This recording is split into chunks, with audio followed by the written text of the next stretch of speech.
हम जितने सुकून से अपने घरों में सोते हैं, जो मर्जी वो काम करते हैं, कभी सोचा है ये आज़ादी किसके बदौलत है?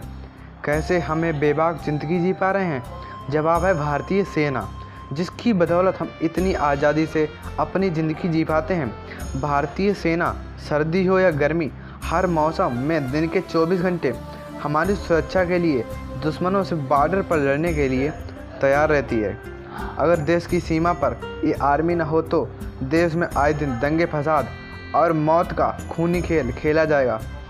लेकिन जिस सेना ने हमें इतनी आज़ादी दी है, कभी सोचा है इस आज़ादी को देने के लिए उन्हें क्या कीमत चुकानी पड़ती है? यदि नहीं तो आज हम आपको अपनी कहानियों के माध्यम से बताना चाहेंगे। ये कहानी सच्ची घटनाओं से प्रेरित होकर लिखी गई है। अपने परिवार की फिक्र के बिना जान की बाजी लगाकर आए दुश्मनों की गोलियों का जवाब देने के लिए हमेशा तैनात रहता है। आज हम आपको उन्हीं वीरों की कहानी अपने शब्दों में सुनाने जा रहे हैं, ताकि देश का हर व्यक्ति इंडियन आर्मी के महत्व को जान पाए और सेना का दिल से सम्मान करे। यूपी के एक छोटे से शहर में एक राकेश नाम का लड़का रहता था। राकेश का मन बचपन से ही देश सेवा करना था, इसलिए बड़े होकर राकेश ने फौज में दाखिला लिया और एक अच्छा सिपाही बन गया। आर्मी ज्वाइन करने के कुछ समय बाद राकेश ने शादी कर ली थी। शादी के बाद सिर्फ 2 महीने वह अपने पत्नी के साथ रहा और उसके बाद उसे फिर से सीमा पर लड़ने के लिए बुला लिया गया था। राकेश के जाने के बाद उसकी पत्नी को भी काफ़ी अकेलापन महसूस होता, लेकिन वह अपने पति की भावनाओं का और उनके फैसलों का सम्मान करती थी। शादी को बीते 2 साल हो चुके थे। अब राकेश की पत्नी मां बनने वाली थी, लेकिन गर्भवती होने के बाद भी राकेश की पत्नी को यह सारा समय अकेले ही रहना पड़ा, क्योंकि इस समय राकेश सीमा पर अपनी ड्यूटी में तैनात था। वक्त बीतता गया और 9 महीनों के बाद राकेश की पत्नी ने एक छोटी सी बच्ची को जन्म दिया।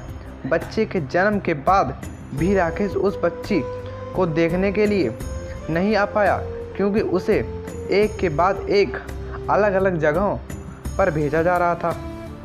फौजी की ज़िंदगी ऐसी होती है, उनके पास ना तो परिवार के लिए समय होता है और ना ही परिवार की देखरेख के लिए, लेकिन उनके अंदर जितना अपने देश के प्रति प्रेम होता है, उतना ही प्रेम अपने परिवार के लिए भी होता है। राकेश की पत्नी ने अपनी छोटी सी बच्ची का नाम सोनी रखा था। जब सोनी 3 साल की हो गई तब राकेश घर वापस आए। इस समय पहली बार राकेश ने सोनी को देखा। अपने बच्चों को सामने देखकर उसकी आंखों में आंसू निकल आए थे। उन्होंने अपनी बच्ची को बहुत सारा प्यार किया और अपनी छुट्टी का समय अपनी बच्ची के साथ खेलने में बिताया। कुछ समय तक राकेश अपनी पत्नी और बच्चे के साथ ही रहे, लेकिन जब भी उन्हें बुलाया जाता तो उन्हें जाना पड़ता था। देखते ही देखते कुछ साल ऐसे ही बीत गए। अब सोनी 8 साल की हो चुकी थी। राकेश ज़्यादा से ज़्यादा समय बाहर ही रहते थे और सिर्फ त्योहारों में या बेहद महत्वपूर्ण कार्यों में अपने परिवार से मिलने आ पाते थे। सोनी का पूरा समय अपनी माता के साथ ही बीतता था। बचपन से ही पिता को अपने पास में ना देखकर वह अपने पिता को बहुत ज़्यादा मिस करती थी। वहीं पिता भी अपनी बच्ची को देखने के लिए अक्सर फ्री टाइम में वीडियो कॉल करते थे। हर साल की तरह इस बार भी राकेश त्योहार में घर आने वाला था। 10 दिनों के बाद होली थी। सोनी बहुत ज़्यादा खुश थी, क्योंकि उसके पिता त्योहारों पर घर आने वाले थे और वह अपने साथ ढेर सारे खिलौने और चॉकलेट लाने वाले थे। अपने पिताजी के इंतज़ार में सोनी बार बार अपनी माता से पूछती कि माँ, पिताजी कब घर आएंगे? तो उसकी माँ कहती कि बेटा, होली के आने में अभी 10 दिन बाकी हैं। पापा आएंगे और ढेर सारी खिलौने तो तुम्हारे लिए लेकर आएंगे। बच्चे का मन कहाँ मानने वाला था। सोनी ने अपनी माँ से कहा कि पिताजी को फ़ोन कीजिए, उनसे कहिए कि जल्दी से घर वापस आ जाएं और मेरे लिए ढेर सारे रंग और चॉकलेट लाना बिल्कुल ना भूलें।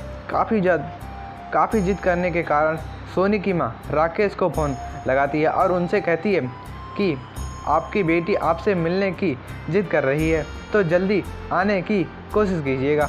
बेटी की नटखट बातों को सुनकर राकेश कहता है कि मुझे मेरी बेटी से मेरी बात करवाओ। बाप बेटी काफ़ी देर तक एक दूसरे से बात करते हैं और फिर फ़ोन रख देते हैं। अपनी बेटी की ख्वाहिश को पूरी करने के लिए राकेश कर्नल के पास 3 दिन बाद से होली तक की छुट्टी लेने के लिए जाता है। कर्नल से अनुमति पाने के बाद राकेश वापस अपनी ड्यूटी पर जाता है, पर अचानक उसके पास बमबारी होने लगती है। एक बम सीधा वहाँ जाकर गिरता है जहाँ राकेश खड़ा होता है, जिसके कारण राकेश के शरीर पर भी बम के छींटे पड़ जाते हैं, जिससे राकेश के हाथ और पैर पर काफ़ी चोट लग जाती है। बम का असर पूरे शरीर में फैलने से रोकने के लिए और राकेश की जान बचाने के लिए डॉक्टर्स को मौके पर ही राकेश का हाथ काटना पड़ता है। अपने इन हालातों को देखकर राकेश को बहुत बुरा लगता है। वह सोचता है कि अब वह सोनी के साथ होली कैसे मनाएगा। राकेश को इस हालत में देखकर उसकी पत्नी और बच्ची दोनों ही डर जाएंगे, जिसकी वजह से उन दोनों की होली भी खराब हो जाएगी। इन सब बुरे विचारों को सोचते सोचते अचानक राकेश की आंखों में आंसू आ जाते हैं, क्योंकि उसे अपनी बच्ची सोनी के लिए बहुत बुरा लगता है। राकेश सोचता है कि वह अपनी छुट्टी कैंसिल कर ले और घर ना जाए। फौज में राकेश का एक प्यारा दोस्त होता है। दोस्त का नाम अनुज था। अनुज के साथ राकेश अपने मन की सारी बातें कहा करता था। राकेश की आंखों में आंसू देखकर अनुज से पूछता है कि क्या हुआ राकेश, तुम्हारी आंखों में आंसू क्या हुआ। तब राकेश अनुज से कहता है कि तुम तो मेरे हालात से वाकिफ हो, मुझे बताओ अब मैं अपनी नन्ही बच्ची के पास ऐसी हालत में जाऊं तो कैसे जाऊं।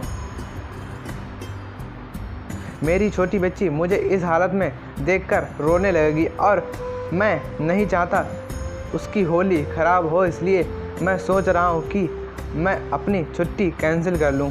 राकेश की इन बातों को सुनकर अनुज उससे कहता है कि तुम्हें अपनी छुट्टी कैंसिल नहीं करनी चाहिए, क्योंकि तुम्हारा ये हाथ तुम्हारी हकीकत और कभी न कभी ये तुम्हारा परिवार को ज़रूर पता, इसलिए तुम्हें छुट्टी लेकर घर ज़रूर जाना चाहिए।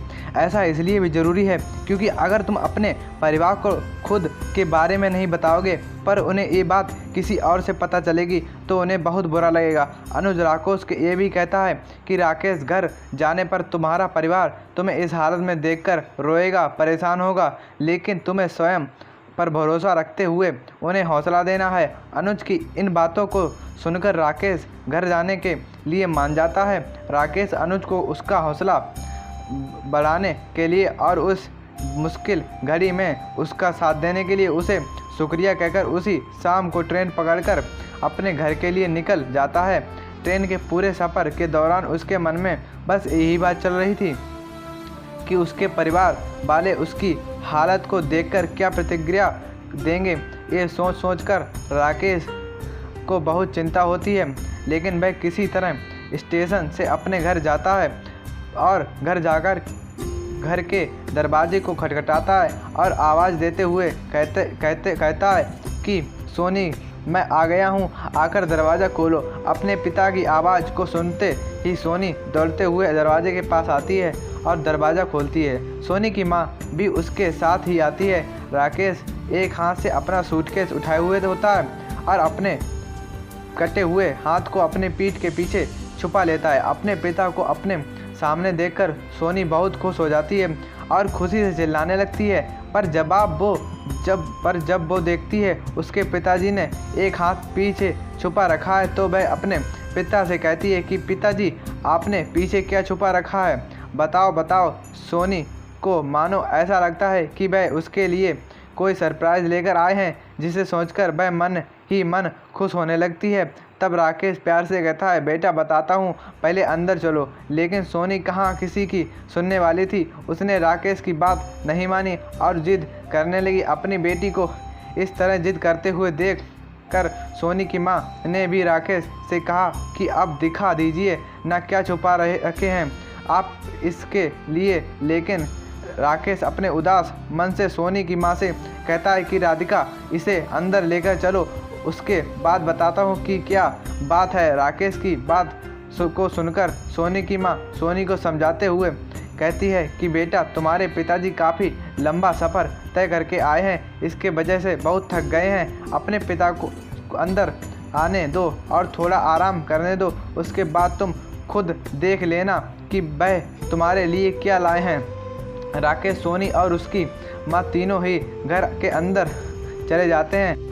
घर के अंदर आने के बाद राकेश सोनी को कहता है कि बेटा, आप थोड़ी देर के लिए अपने कमरे में जाओ, मुझे आपकी माँ से कुछ ज़रूरी बात करनी है। अपने पिता की बात सुनकर सोनी एक अच्छे बच्चे की तरह अपने कमरे में चली जाती है। अब राकेश सोनी की माँ से कहता है कि राधिका, मैंने तुम्हें सोनी से अलग इसलिए बात करने के लिए बुलाया है ताकि तुम मेरी परेशानी को समझ सको, क्योंकि मेरी परेशानी को जानने के बाद अगर तुम ही परेशान होकर रोने लगोगे तो सोनी को कौन समझाएगा। राकेश की इन बातों को सुनकर सोनी की माँ घबरा जाती है और पूछती है कि क्या हुआ, आप इतने परेशान क्यों हैं? आप अपनी परेशानी मुझे बताइए। अपनी पत्नी की इन बातों को सुनकर राकेश उससे कहता है कि देखो, तुम रोना मत, क्योंकि तुम्हें खुद को संभालना होगा। ये कहता हुआ वह अपना कटा हुआ हाथ उसे दिखाता है। अपने पति के इस हालात को देखकर राकेश की पत्नी की आंखों में आंसू गिरने लगते हैं, वह बहुत रोने लगती है। राकेश कहता है, देखो, अगर तुम ऐसे रोगी तो सोनी को कौन समझाएगा, कौन उसे संभालेगा। फिर राकेश अपनी इस दुर्घटना की पूरी जानकारी अपनी पत्नी के साथ साझा करता है। कुछ देर के बाद उसकी पत्नी शांत होती है और उससे एहसास होता है कि अब रोने से कुछ नहीं होगा। राकेश की अपनी पत्नी से कहता है कि हमें ये सोनी को ये बात प्यार से समझानी होगी कि यही अब हकीकत है और हमें इस बात का दुख मनाए बिना उसे स्वीकार करना होगा। अपनी पत्नी को समझाने के बाद राकेश अपनी बेटी सोनी को अंदर बुलाता है। राकेश सोनी को वह सारे गिफ्ट देते हैं जो वह उसके लिए लेकर आए थे। इसमें सोनी की पसंदीदा खिलौने भी थे और वह उन खिलौनों से खेलने लगती है। पर कुछ पल भर बाद सोनी को अपने पिता का कटा हुआ हाथ दिख जाता है और ज़ोर से पापा पापा चिल्लाते हुए सोनी रोने लगती है। ये देखकर राकेश और सोनी की माँ दोनों प्यार से उस बच्ची के सिर को सहलाते हुए उसे चुप कराते हैं और फिर सोनी की माँ कहती है, क्या हुआ बेटा, पापा तुम्हारे पसंद के खिलौना लाने भूल गया क्या? सोनी रोते रोए कहती है, पापा का हाथ। राकेश मुस्कुराता है, तो ये बात है, देखो बेटा, बॉर्डर में ऐसे हादसे होते रहते हैं। हम फौजी हैं और हमारा जीना और मरना सभी भारत माता के लिए ही है। हमें ये तक नहीं पता होता है कि हम अगले पल कहाँ रहेंगे, क्या हमें अपने परिवार के पास जिंदा लौटेंगे या नहीं। हमें पूरी निष्ठा के साथ अपने कर्तव्य को निभाना होता है। हमारे परिवार और तीज त्योहारों से ज़्यादा ज़रूरी देश की सुरक्षा करना है और देश के ऊपर तो हम मर मिटने के लिए तैयार हैं। तुम एक बहादुर लड़की हो और तुम्हें परेशानी को देखकर घबराना नहीं चाहिए, बल्कि उसका सामना करना चाहिए। अब जो बीत गया उस पर ध्यान देकर हम आने वाले सुख को क्यों खराब करें। जीवन में सुख आना जाना लगा रहता है, पर इंसान को विपत्ति के समय घबराना बिल्कुल नहीं चाहिए। राकेश के इन शब्दों को सुनकर सोनी चुप हो जाती है और कहती है, पापा, मैं भी आपकी तरह देश की सेवा करूंगी और बॉर्डर पर जाऊंगी। ये सुनकर राकेश कहते हैं, बेटा, मुझे गर्व है कि मैं तुम्हारी जैसी बहादुर लड़की का पिता हूँ। दोस्तों, उम्मीद है कि आपको एक कहानी पसंद आई होगी। अगर आप इस तरह की अच्छी कहानियों पढ़ने शौक़ रखते हैं तो हमारी वीडियो को लाइक करें और मेरे चैनल को सब्सक्राइब करें और बेल आइकन घंटी का बटन अवश्य दबा दें, जिससे आपको हमारी नई वीडियो का अपडेट मिलता रहेगा।